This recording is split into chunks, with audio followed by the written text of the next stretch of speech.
What up everybody, my name is John Tyler and welcome back to my channel. In today's video, I will be starting a new series where I will be weighing each of my animals every single month. So I'm notorious for not doing a great job at tracking my animals' weight.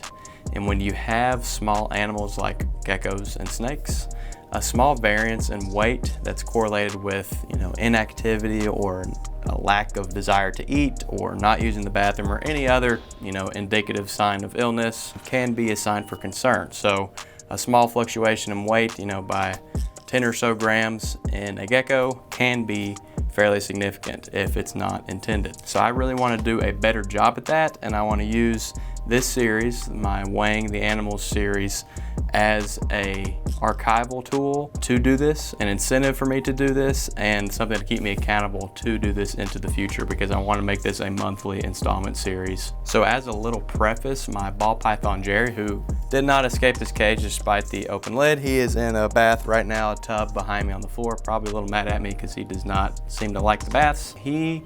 To me, the eye test seems to be a little skinny. My research on ball pythons, there's a lot of varying opinions on how much an adult male ball python should weigh. I just know that he's a little more V-shaped, more pyramided than I would like. I would prefer him to be a little bit more round. He eats regularly, aggressively. I don't think he's missed a meal in 5 years, which is more than I can say. And he's active in his cage. He's aggressive when I feed him. He drinks water. He uses the restroom. I give him baths. His cage is clean. All intents and purposes seems to be a healthy snake. However, my eye test makes me think that he might be a little underweight. So I'm gonna weigh him today, and I'll make a decision as to whether or not I want to take him to a veterinarian or whatnot, or change course of action, based upon the results I get here. But before we get started, I wanted to note that I'm selling digital download photography of several of these animals behind me, Frito, Comet, and Titan in particular. So if you'd like to download a file for your own printing purposes, make sure to check out my Etsy link in the top right here. But yeah, without further delay, let's go ahead and grab my crested gecko Frito over here to my left and see how much she's weighing today. Okay everyone, we're gonna get started off here, like I said, with my crested gecko Frito. She is pushing 10 years old at this point, so obviously an adult. She's a female crested gecko, and she still has her tail, which is something to account for a lot of crested geckos, because a lot of crested geckos, and it's really not a bad thing, have lost their tail at some point in their life and live on their days just fine without their tail. But Frito does have a tail, so that's gonna increase her weight by a little bit, of course.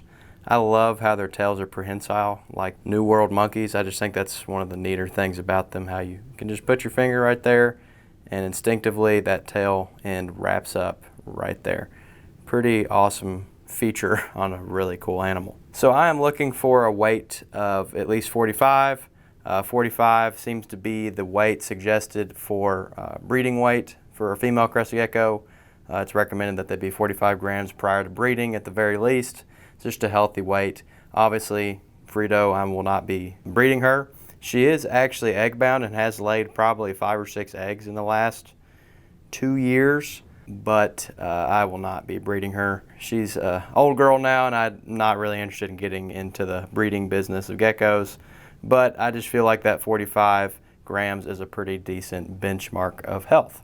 So let's go ahead and pop Frito on the scale and see what she weighs. I'm gonna predict, let's see, 60 grams. Let's go with 60. Hold still. 66 grams. So I was off by a little bit. So she is well above that breeding weight, which is what I was looking for, and I'm pretty happy to see that, and that's not too surprising to me given her appetite's pretty steady. She generally eats the majority of the food I give her every other day, and I try to give her a waxworm like a couple times every couple weeks, so 1 or 2 waxworms every 2 weeks. So that is reflective of her appetite, so I'm happy to see that. Frito is a chunky and healthy crested gecko, hopefully with several more years coming down the road. So before I get comment out, I thought I would mention that I'm washing my hands between each of these animals. I've had issues with coccidia in the past, and don't want to revisit that with my animal population, with my animals that I own. So I'm washing my hands pretty thoroughly in between each animal I handle, on the off chance that one of them has an abnormal amount of coccidia and then I pass that on to my other animal and get them sick. So I'm just want to emphasize the fact that it's always good practice to wash your hands in between handlings of different animals. Okay, so up next we got my girl Comet here. She is a gargoyle gecko. I'll be honest with you, she's always been kind of tiny. I don't know, she's never been super chunky. She's always been a healthy enough weight. I've mentioned many a time that she's egg bound and has a little bit of metabolic bone disease going on here. You kind of see the crook in her tail. Nevertheless, she's a relatively healthy critter given those conditions that I just listed. I thought I would show you here her food dish. This is kind of what I'm seeing on a nightly basis. She pretty much cleans it out, loves that Pangea watermelon, just eats the whole thing, and that makes me super happy because if they like it, I like it. But let's go ahead and get her weighed. I kind of saw the same thing for gargoyle geckos as I did for crust geckos in breeding weight size. A adult female gargoyle gecko should weigh roughly 40 to 45 grams to be within breeding weight. So let's go ahead and check that out. Okay, so now we're going to drop Comet on the scale. I thought I would mention that Comet has never been a big insect eater. I've always had a hard time getting her to eat insects, waxworms, crickets, mealworms. So she's pretty much just eating that Pangea crusty gecko diet. But let's go ahead and drop her on the scale. I'm going to come around the front because she's a little jumpy right now and I don't want her to get away from me. Looks like we are at 77. So my guess was totally wrong, and I'm embarrassed at how bad of a guesser I am. 78. So she is well above that breeding weight. I'm happy to hear that. Given how much she eats on a daily basis, I'm not surprised by that, to be honest with you. For better or for worse, the time has come to get Titan out of his cage. I figured it was going to be entertaining watching me do this, or at the very least informative, to get him out of his cage, kind of show you how I maneuver that, because he will straight up bite you with no remorse if you don't be careful. So maybe, I'll get bit here and it'll be entertaining, but I'm going to show you what I would do in a situation like this. So I need to get Titan out to weigh him. So I'm going to open the cage. He's already going to start probably hissing and spitting at me. See him cock his head back. He is sitting on a cork flat right now. So I am just going to grab the cork flat and pull the whole thing out of there. I'm not even going to try to grab him because he will get me. So let me give you a little bit better angle. So I'm going to try to make him look over here to the right at my fingers. He's probably going to be freaked out a little bit just because I'm coming in the cage. But now he realizes it's not a threat, so he's going to look at my fingers as like a accessory to eat. Of course, you can't see my fingers. Let me zoom out just a touch. There we go. I don't want to get too close to him because he'll bite me. Just distract him a little bit with my fingers, and then I'm going to come over here with my left hand and pick up the whole thing. And now Titan is out of the cage. He won't bite me now. Famous last words. But he shouldn't bite me now. Okay, so we're going to go ahead and get a weight on Titan here. Notice I brought out the big guns, got out the big tub for him. There's another, once again, kind of a varied stance on breeding weight for adult male Leachianus geckos. Titan's a Pine Island Leachianus, so he is technically an offshore. He's not a main island locale. He is a Pine Island locale. So he is a little bit smaller than what is the largest, being the mainland Grand Terra Leachianus gecko. My brief research said about 200 grams is adult size. Titan is like 7 years old, so I expect him to be, maybe 250 grams? But given my last guess with Comet, I might not even be anywhere in the ballpark. So let's just find out. All right, so we're gonna come over here because he's mobile today. Just gonna set him down and see what we're working with. Hold on just a second. Wait, don't come out. I didn't get to see the weight. Only the camera saw the weight. We are sitting at 331.